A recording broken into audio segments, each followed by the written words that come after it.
We live in a world with two main types of money, physical cash and digital money. Physical cash, paper notes and coins, is tangible, a direct bearer instrument. When you hand someone a bill, the transaction is instant and private.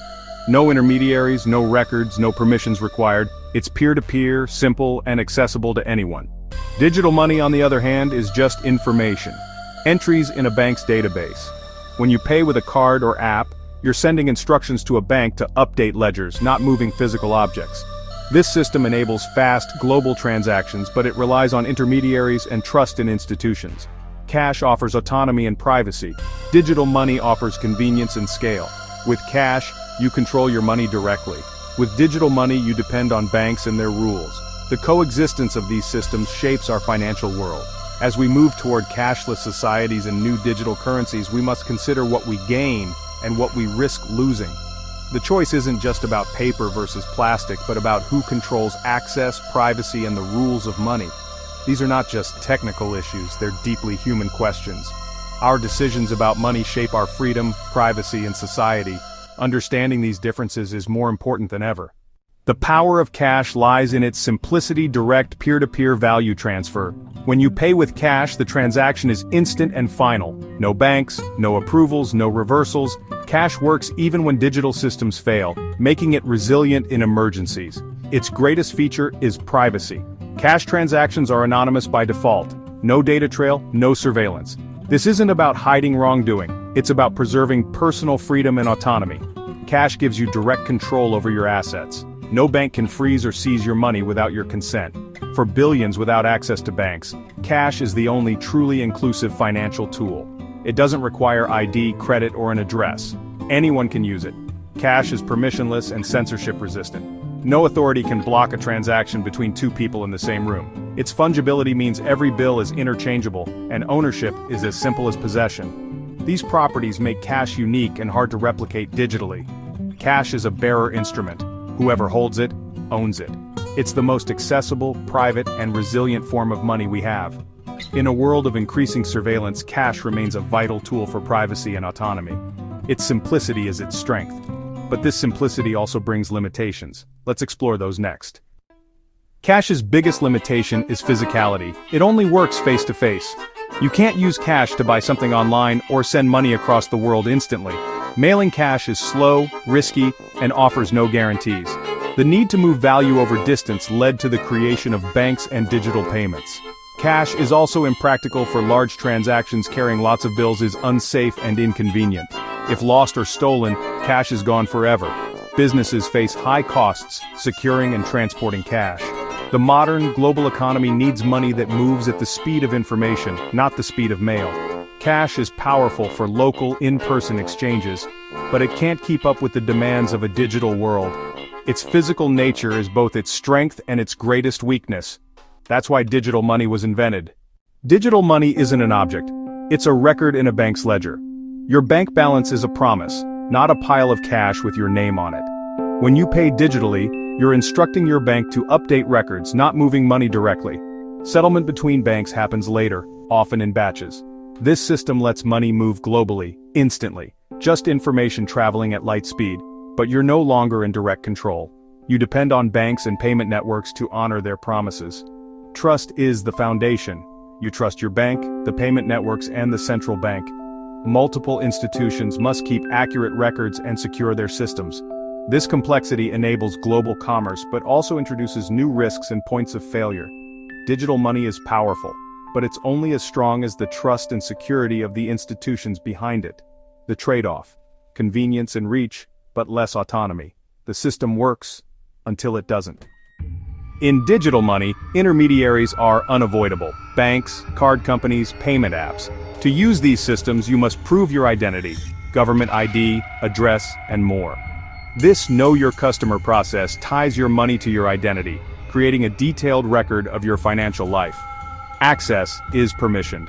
Banks can approve, deny, freeze, or close your account. Transactions are routed through central authorities, creating control points and surveillance opportunities. Every transaction must be validated by multiple parties: your bank, the payment network, the merchant's bank. Centralization brings efficiency and fraud protection, but also concentrates power. banks become gatekeepers of economic participation. You're exposed to their stability and security.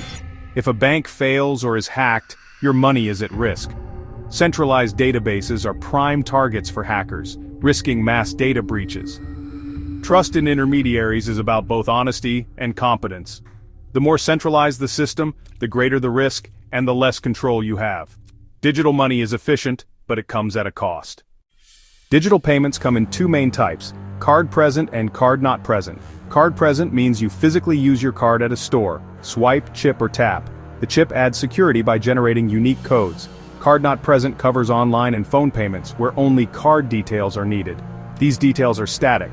If stolen, they can be reused for fraud. Online transactions are riskier, so merchants pay higher fees to cover fraud costs.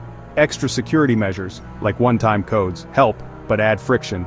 The system was never designed for the internet, so security is a constant battle. Every digital transaction is a leap of faith, trusting systems you can't see.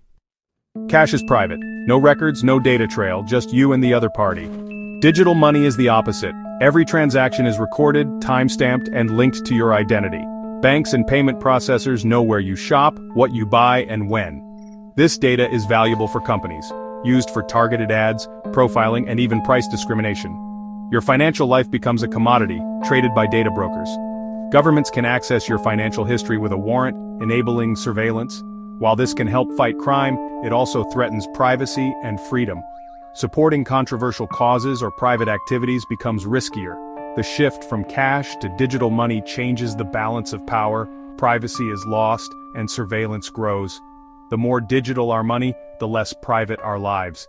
This is a profound social change. Economists judge money by three functions: medium of exchange, store of value, and unit of account. Medium of exchange means money is widely accepted for buying and selling. Cash excels in person, digital money online. Store of value means money keeps its purchasing power over time. Stability is key. Inflation erodes value.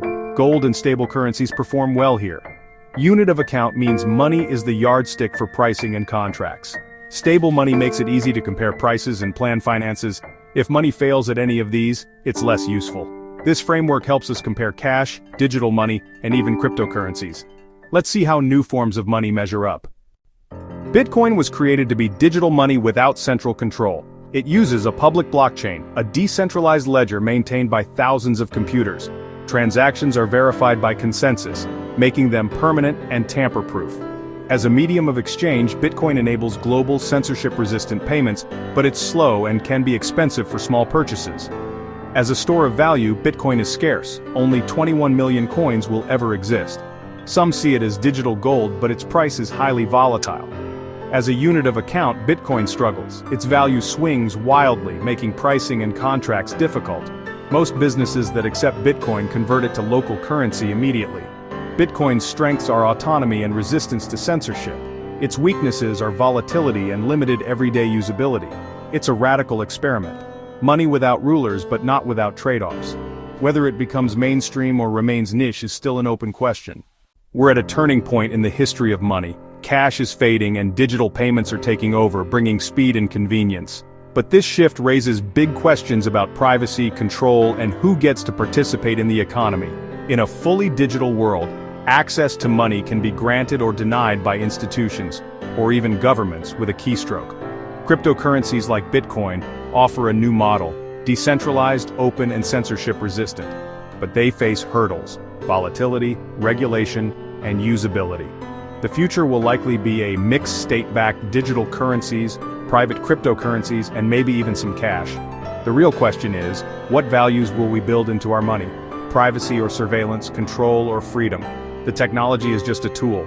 Our choices will shape the future of economic freedom. The money we choose will define our society for generations.